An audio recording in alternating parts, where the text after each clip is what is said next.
Hello everyone, welcome to allrounder siblings. जैसा कि आप सभी को पता है, हम पढ़ रहे हैं ICSE board class 7th history. Chapter number 1 start किया था हमने।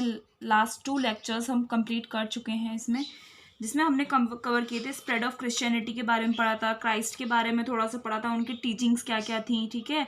सोशियो पॉलिटिकल सिस्टम के बारे में पढ़ा था, क्रिश्चियनिटी रिलीजन कैसे आया वो सब पढ़ा हमने। इसका इंट्रोडक्शन भी पढ़ा, मेडिवल एज क्या होती है, उसमें सोशियो पॉलिटिकल सिस्टम कैसा था, वो सब चीज़ें हमने पढ़ ली थी लास्ट 2 लेक्चर्स में इस चैप्टर के। ओके, आज हम करेंगे रोल ऑफ एम्परर कॉन्टेस्टाइन। एक एम्परर थे कॉन्टेस्टाइन नाम से, उनका रोल कैसा था, वो राजा जो था वो कैसा था, उसने क्या किया, वो सब चीज़ें हम पढ़ेंगे। किस चीज़ में रोल बताएंगे? क्रिश्चियनिटी रिलीजन में उनका क्या रोल रहा, वो इस चैप्टर में हम इस टॉपिक में कवर करेंगे। ठीक है, आगे बढ़ने से पहले मैं आपको बता दूं, आपको पता है हमने आईसीएसई बोर्ड की ही बायोलॉजी कंप्लीट कर ली है अच्छे से। कुछ बच्चों ने नोट्स मांगे, हमने नोट्स प्रोवाइड कर रहे हैं धीरे धीरे। फर्स्ट चैप्टर के और नोट्स ऑलरेडी अपलोड कर दिए हैं, वो आपको बहुत हेल्पफुल रहेंगे आई होप। और आप हमें कमेंट करके ज़रूर बताइए आपको वीडियोस कैसी लगती हैं। साथ ही हम फिजिक्स भी स्टार्ट कर रखी है हमने, और केमिस्ट्री भी स्टार्ट कर रखी है। केमिस्ट्री का चैप्टर नंबर 3 तक हम कंप्लीट कर चुके हैं with exercise and question answers. And physics में हमने चैप्टर 2 कंप्लीट कर लिया है, फर्स्ट एंड सेकंड कंप्लीट हो चुका है, और बहुत जल्द हम chapter number 3 that is energy start करने वाले हैं। ठीक है, तब तक के लिए हमारे साथ बने रहिए, जुड़े रहिए। आज का लेक्चर स्टार्ट करते हैं। टॉपिक है रोल ऑफ एम्परर कॉन्टेस्टाइन। एम्परर कॉन्टेस्टाइन थे, उनका क्या रोल था क्रिश्चियनिटी रिलीजन को स्प्रेड करने में, ठीक है, सारे में फैलाने में। गाइस, यहाँ पर फैलाने का मीनिंग है कि उन्होंने जो स्प्रेड किया, जो क्रिश्चियनिटी रिलीजन आज इतना फेमस है वर्ल्ड में, वो उसे इतना फेमस बनाने में उनका क्या रोल था, वो हम इस टॉपिक में पढ़ने वाले हैं। Gradually this religion become popular. ये ग्रेजुअली यानी कि धीरे धीरे बढ़ते बढ़ते ये रिलीजन बहुत पॉपुलर बन गया। कौन सा रिलीजन? क्रिश्चियनिटी का religion. The edict of toleration. Edict of toleration, edict एक रिटन डॉक्यूमेंट होता है, ठीक है। एडिक्ट मीन्स होता है written document. Edict of toleration में क्या बताता है? ये गवर्नमेंट के द्वारा बनाया गया है ये डॉक्यूमेंट, जिसमें ये बताया गया है कि किसी भी रिलीजन के जो मेंबर्स हैं उन्हें परसिक्यूट नहीं किया जाएगा, उन पर अत्याचार नहीं किया जाएगा, कि उन्हें फोर्स नहीं किया जाएगा कि उनकी ही रिलीजियस प्रैक्टिसेस में वो इंगेज हों, ज़बरदस्ती उनसे नहीं करी जाएगी। तो ये एडिक्ट ऑफ टॉलरेशन उसने दिया था। किसने? गैलेरियस ने। ये इशू किया था रोमन एम्परर्स के द्वारा, ठीक है। The edict of toleration CE 311 में आया, गैलेरियस के द्वारा आया, इशू करा गया। किसने किसने इशू किया? रोमन एम्परर्स ने। कौन कौन से? Galerius, Constantine first and Licinius.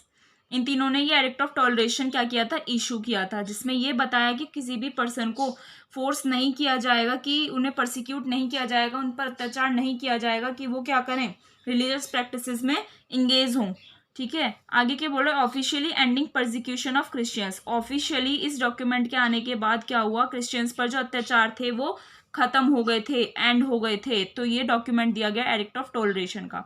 In CE 313, 311 में ये एडिक्ट ऑफ टॉलरेशन आया। 313 में क्या हुआ? Roman emperors Constantine first and Licinius issued the edict of Milan. अब 311 में तो एडिक्ट ऑफ टॉलरेशन आया, फिर 313 में क्या आया? एडिक्ट ऑफ मिलान आया, जो दिया Roman emperor Constantine first and Licinius ने, legalising Christianity across the whole Roman empire. इस एडिक्ट ऑफ मिलान में क्या था?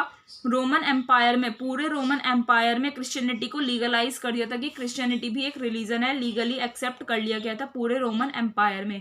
तो ये एडिक्ट ऑफ मिलान में था, ठीक है। अंडर थियोडोसिस, क्या? अंडर थियोडोसियस फर्स्ट, ये भी किसी एम्परर का नेम है, Theodosius first, 379 to 395, Christianity became the only religion recognised by the state. Theodosius first के अंडर क्रिश्चियनिटी एक ऐसा रिलीजन बन गया था, एक ऐसा धर्म बन गया था जो स्टेट के द्वारा पहचाना गया, जिसे एक अपनी पहचान मिली। स्लोली बट स्टीडीली, धीरे धीरे लेकिन तेजी से क्या हुआ? Christianity spread throughout the Roman empire. Christianity जो रिलीजन था, जो धर्म था, पूरे रोमन एम्पायर में फैल गया, which included most of the modern European countries, जिसमें मोस्ट ऑफ दी, ज़्यादा कौन कौन सी कंट्रीज थी? मॉडर्न जो यूरोपियन कंट्रीज थी वो उसमें आती थी। किसमें? क्रिश्चियनिटी जब स्प्रेड हुआ पूरे रोमन एम्पायर में, तो रोमन एम्पायर में most of modern European countries आती थी। अब यहाँ पर देखिए ये स्टैचू दिया हुआ है एम्परर कॉन्टेस्टाइन फर्स्ट का, जिसे कॉन्टेस्टाइन द ग्रेट के नाम से भी जाना जाता है, ये उनका स्टैचू है। आगे क्या बोल रहा है? Emperor Constantine established Christianity. Emperor Constantine जो थे उन्होंने क्रिश्चियनिटी रिलीजन को स्टैब्लिश किया, ठीक है, उसका क्या करवाया, स्थापना करवाई। He introduced laws supporting Christian moral teachings, उसने ऐसे लॉज, ऐसे कानून इंट्रोड्यूस करे, बनाए जो क्रिश्चियंस लोगों की मॉरल टीचिंग्स, जो क्रिश्चियंस ने यानी कि क्राइस्ट ने जो टीचिंग्स दी थी, जो अपने उपदेश दिए थे, उनको सपोर्ट करते थे, ऐसे कानून बनाए एम्पर कॉन्टेस्टाइन ने। He also started the custom of observing Sunday as a Christian holiday, Sabbath, यानी कि उन्होंने, किसने, एम्पर कॉन्टेस्टाइन ने एक कस्टम स्टार्ट किया, एक रिवाज, एक रीत स्टार्ट करी, क्या, कि संडे को एज अ क्रिश्चियन हॉलीडे के नाम से जाना जाएगा। सब्बत बोलते हैं उसे, क्रिश्चियन हॉलीडे को सब्बत बोलते हैं। यहाँ पर आपको वर्ड मीनिंग्स में सब्बत का मीनिंग दिया हुआ है, the custom of observing Sunday as a day of rest and prayer by most Christian churches.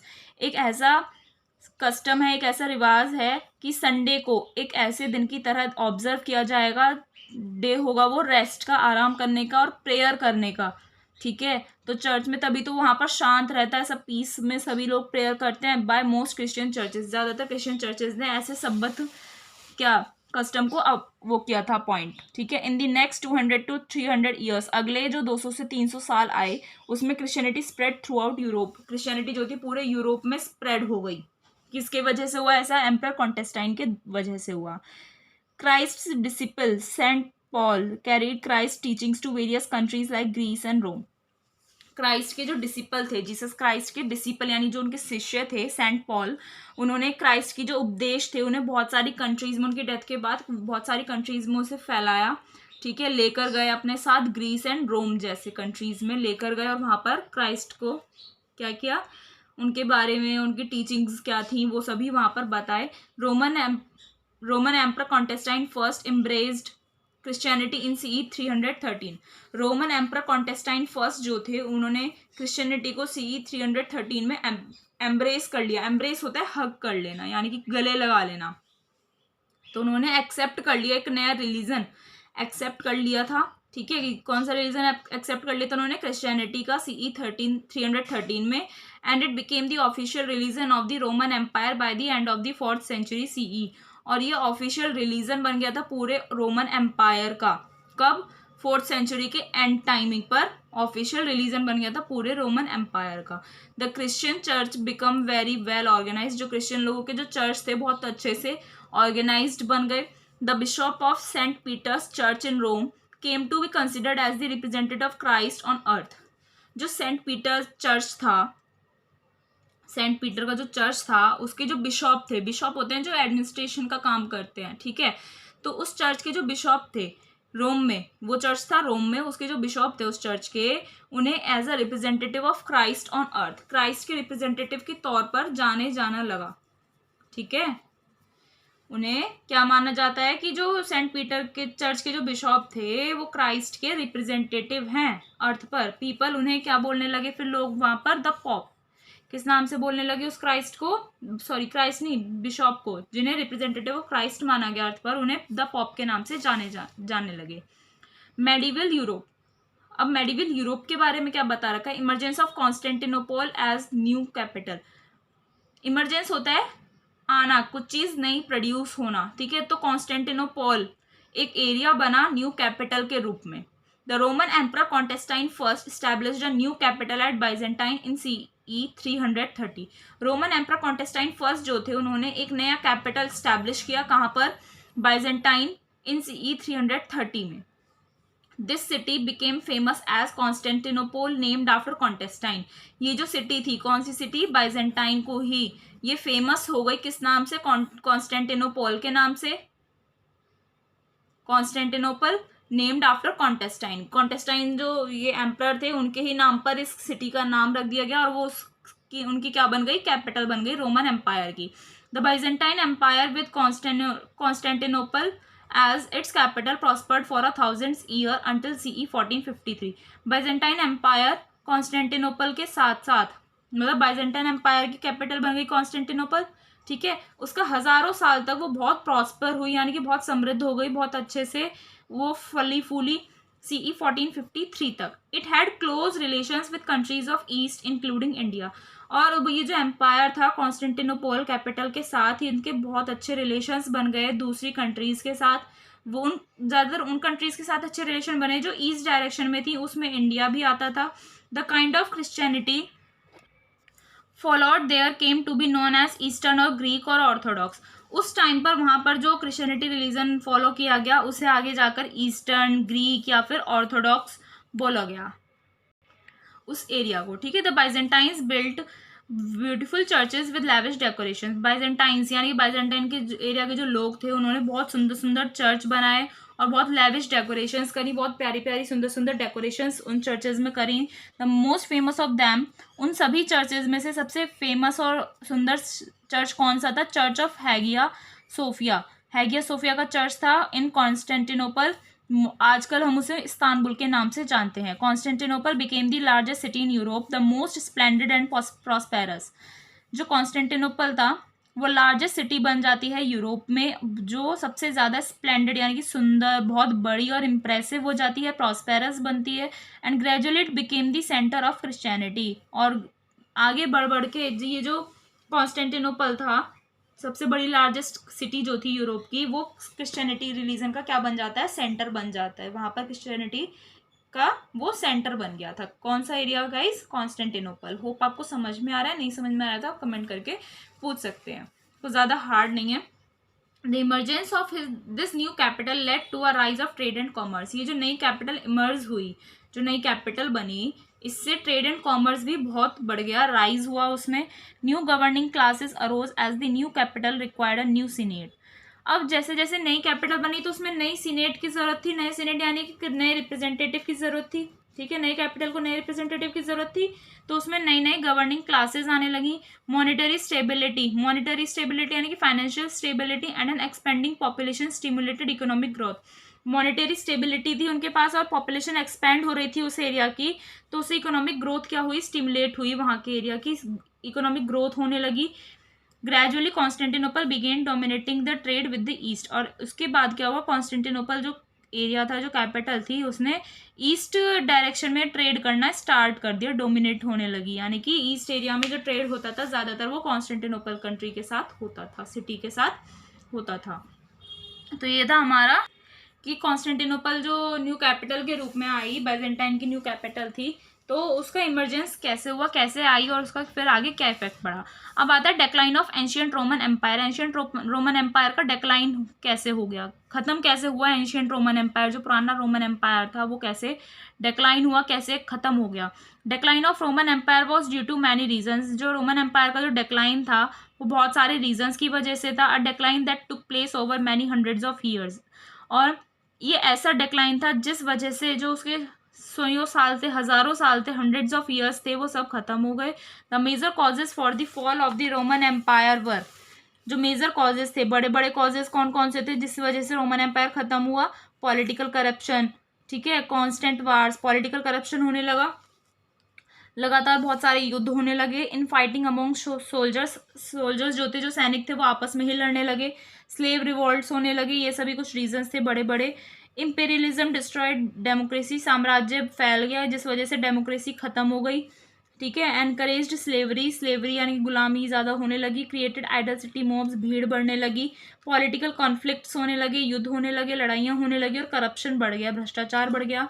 Neither agriculture nor industry could thrive on slave labour. ना तो एग्रीकल्चर ना ही इंडस्ट्री, इनमें से कुछ भी थ्राइव नहीं हुआ, यानी कुछ भी फला नहीं, कुछ भी स्प्रेड नहीं हुआ स्लेव लेबर की वजह से, ठीक है। स्लेव लेबर होती है यानी कि जो गुलाम होते हैं, लेबर, ठीक है। Slave revolts became frequent. जो स्लेव लोग थे उन्होंने क्या करा? रिवॉल्ट करने स्टार्ट कर दिए, वो फ्रीक्वेंट हो गए थे, यानी कि अक्सर होते रहते थे, जिस वजह से डिक्लाइन हो गया एंशियंट रोमन एम्पायर का। The western part of the Roman empire was destroyed by the barbarian invasions. जो वेस्टर्न पार्ट था रोमन एम्पायर का वो डिस्ट्रॉय हो गया क्योंकि बारबेरियन इन्वेजन्स होने लगे, बारबेरियन लोगों के इन्वेजन्स हुए, युद्ध हुए, उन पर अटैक हो गया। किसने किया? बारबेरियन ने किया। बारबेरियंस बताए थे ना क्या होते हैं? बारबेरियंस हमने फर्स्ट लेक्चर में पढ़ा था। बारबेरियन होते हैं जो एकदम अनसिविलाइज्ड पर्सन्स होते हैं, जो बहुत निर्दयी लोग होते हैं। उन्होंने अटैक कर दिया वेस्टर्न पार्ट पर रोमन एम्पायर के, जिस वजह से वो डिस्ट्रॉय हो गया। द ईस्टर्न रोमन एम्पायर, जो ईस्टर्न पार्ट था या बेजेंटाइन एम्पायर बोलते हैं हम उसे, विद कॉन्स्टेंटिनोपल के साथ साथ एग्जिस्टेड टिल CE 1453। जो ईस्टर्न रोमन एम्पायर था यानी कि Byzantine empire with its capital existed till, कब तक एग्जिस्ट करी, 1453 तक, when the Turks conquered the Byzantine territory. सी 1453 तक तो वो रही, ठीक है। उसके बाद क्या हुआ, ईस्टर्न रोमन एम्पायर पर कब्जा कर लिया किसने, टर्क्स ने, ठीक है। टर्क लोग जो थे, टर्क एरिया जो था, उन्होंने लोगों ने जीत लिया किसे, बाइजेंटाइन की टेरिटरीज को, सारा बाइजेंटाइन अपने अंडर कर लिया था, ठीक है। उस वजह से वो ईस्टर्न पार्ट भी खत्म हो गया। Coming of Christian religion to Rome played a part in weakening the rule of emperors of a slave state. अब अगर हम क्रिश्चियन रिलीजन की बात करें, अगर क्रिश्चियन रिलीजन जब रोम में आया, ठीक है, तो उससे एक ऐसा पार्ट बन गया वो कि वहाँ के जो एम्परर्स का जो रूल था वो कमज़ोर पड़ने लगा, ठीक है। क्योंकि वहाँ पर पहले क्या करते थे वो लोग, अपना उन्हें लोगों को दबा कर रखते थे, गुलामी करवाते थे। लेकिन जब जैसे जैसे क्रिश्चियंस का रिलीजन आया, जो धर्म आया, तो उससे ये चीज़ें ख़त्म होने लगी, लोगों को लोग अपने प्रोटेक्शन करने लगे। Christianity with its ideals of equality and love had great appeal for roams oppressed people. Oppressed होता है जिन लोगों पर उत्पीड़न हुई होती है, यानी कि जिन लोगों पर अत्याचार हुआ होता है वो होते हैं ऑप्रेस्ड पीपल, ठीक है। तो क्रिश्चियनिटी के आइडियल्स क्या थे, उनके उपदेश क्या थे कि इक्वालिटी और लव, है ना, ये सब थे।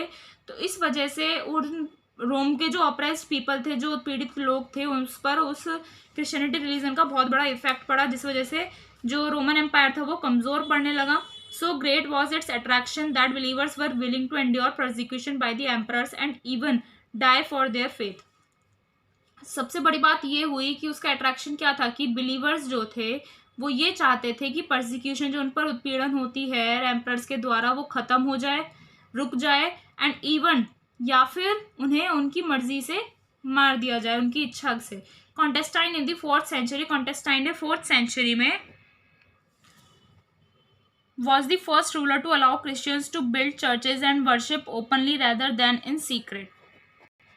यानी कि कॉन्टेस्टाइन फर्स्ट जो थे, उन्होंने वो ऐसे फर्स्ट रूलर थे जिन्होंने क्रिश्चियंस को अलाउ किया था, उन्हें परमिशन दी थी कि वो बड़े बड़े चर्चेस बना सकते हैं, मतलब चर्चेस बिल्ड कर सकते हैं और पूजा भी कर सकते हैं ओपनली। वो यानी कि आराम से खुले में पूजा कर सकते हैं, ऐसा नहीं कि उन्हें चुपके से ही अपनी पूजा करनी है, ठीक है। वर्शिप वो आराम से कर सकते हैं। तो किसने की ये परमिशन दी थी उन्हें, कॉन्टेस्टाइन फर्स्ट ने ये परमिशन दी थी। The final blow to the Roman empire, अब ऐसे ऐसे करके धीरे धीरे तो सब खत्म हो गया रोमन एम्पायर पूरा। अब फाइनल ब्लो कब आता है कि रोमन एम्पायर जो है नॉर्थर्न इन्वेडर्स के हाथ में आ जाता है, तो उस वजह से रोमन एम्पायर पूरा खत्म हो जाता है, ठीक है। वो नॉर्थर्न इन्वेडर्स कौन थे, जिन्होंने आक्रमण करा, इन्वेडर्स होते हैं आक्रमण करने वाले, ठीक है। तो वो कौन कौन थे, जर्मन ट्राइब्स थी, वो जर्मन लोग थे। जर्मन ट्राइब्स में भी कौन से थे, Goths, Franks and Vandals. These tribes were referred to as barbarians. ये जो तीनों ट्राइब्स थी इन्हें बारबेरियंस के नाम से जाना जाता है, ठीक है। बारबेरियंस अभी बताया जो अनसिविलाइज्ड और जंगली टाइप के लोग होते हैं। They had long been making raids on Roman outpost.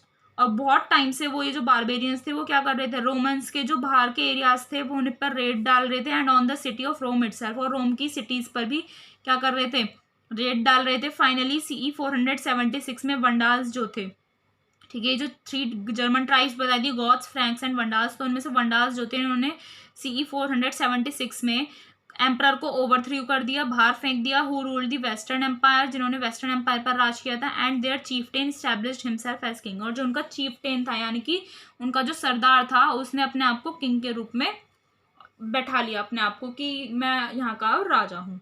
तो ऐसे ऐसे पूरा एम्पायर खत्म हो गया, ठीक है। अब आता है इम्पैक्ट ऑफ द डेक्लाइन, यानी कि जो डेक्लाइन आया, ये जो रोमन एम्पायर खत्म हो गया था, डाउनफॉल हुआ, इसका इफेक्ट क्या पड़ा, इम्पैक्ट क्या पड़ा, इसका प्रभाव क्या पड़ा। The downfall of the Roman empire resulted in great confusion in western Europe, giving rise to a large number of small states. ये जो रोमन एम्पायर का डाउनफॉल हुआ था, ये जो रोमन एम्पायर सब खत्म हो गया था, इसके रिजल्ट के रूप में क्या हुआ, एक बहुत कन्फ्यूजन हो गया था वेस्टर्न यूरोप में, जिस वजह से, कन्फ्यूजन होने की वजह से बहुत सारे स्मॉल स्मॉल स्टेट्स बन गए, ठीक है। छोटे छोटे स्टेट्स में वो डेवलप हो गया। CE 800 के आसपास Charlemagne founded an empire which included modern France and Germany along with a part of Italy. CE 800 के आसपास क्या हुआ, चार्ल मैग्ने ने एक एम्पायर फाइंड आउट किया, ठीक है, जिसमें मॉडर्न फ्रांस और जर्मनी आती थी और उसमें इटली का भी एक पार्ट होता था। This empire later broke up after his death, और ये एम्पायर भी खत्म हो गया जब वो मर गया। कौन मर गया, चार्ल मैग्ने। बाय CE 1000 800 के बाद क्या हुआ, उसमें Charles magnetic empire find out किया था, जिसमें मॉडर्न फ्रांस, जर्मनी और एक इटली का एक पार्ट आता था, जो खत्म हो गया उसकी डेथ के बाद। CE 1000 में एक नया एम्पायर आया, फिर से the holy Roman empire existence में आया एंड एक्सटेंडेड ओवरऑल। ये कहाँ कहाँ तक फैला ये वाला एम्पायर? जर्मनी एंड ऑस्ट्रिया तक। ग्रेजुअली फिर क्या हुआ, बहुत सारी बड़ी और छोटी किंगडम्स बन गई वेस्टर्न यूरोप के अदर अदर पार्ट्स में। ठीक है। The fall of the Roman empire had an adverse impact on Latin learning.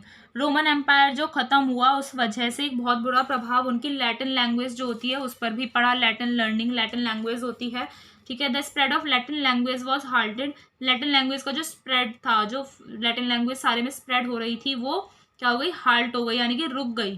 The use of the language it self declined. इस लैंग्वेज का जो यूज था वो भी खत्म हो गया था, डिक्लाइन हो गया था। ठीक है। Both for official purposes and at the popular level. Officially भी इसका यूज खत्म हो गया था, ऑफिशियली यानी कि लीगल डॉक्यूमेंट्स वगैरह अगर कुछ आते थे तो इस लैंग्वेज में नहीं आते थे, लैटिन लैंग्वेज में। और पॉपुलर लेवल यानी कि नॉर्मल लेवल पर भी इसका यूज खत्म हो गया था लैटिन लैंग्वेज का। Germanic invasions alter the linguistic character of western Europe. जो जर्मन लोग आए थे ना, जर्मन लोगों ने तो अटैक किया था, तो उस वजह से लिंग्विस्टिक कैरेक्टर जो था, लैंग्वेज कैरेक्टर जो था वेस्टर्न यूरोप का, वो भी ऑल्टर हो गया, चेंज हो गया। तो ये इफेक्ट पड़ा था जब डिक्लाइन हुआ किसका? एंशियंट रोमन एम्पायर का। ठीक है। आज हम यहीं तक करेंगे। नेक्स्ट लेक्चर में ये चैप्टर हमारा कंप्लीट फिनिश हो जाएगा। अगर आपको इसके एक्सरसाइज एंड क्वेश्चन आंसर्स चाहिए तो आप हमें कमेंट करके बता सकते हैं। ठीक है, आपको मिल जाएंगे। तब तक के लिए हमारे साथ बने रहिए, वीडियोस हमारी सारी देखते रहिए, लाइक कर दीजिए जल्दी से, एक अच्छा सा और प्यारा सा कमेंट भी कर दीजिए, और हमें हमारी वीडियोस को शेयर कीजिए अपने फ्रेंड्स के साथ, रिलेटिव्स के साथ, क्लासमेट्स के साथ, और हमारे चैनल को सब्सक्राइब करना ना भूलें। और उसमें जो 3 ऑप्शंस आते हैं उसमें से ऑल पर प्रेस कीजिएगा, जिससे आपको सारी वीडियोस के नोटिफिकेशंस मिल जाएंगे। मिलते हैं नेक्स्ट वीडियो में नेक्स्ट लेक्चर के साथ। Thank you.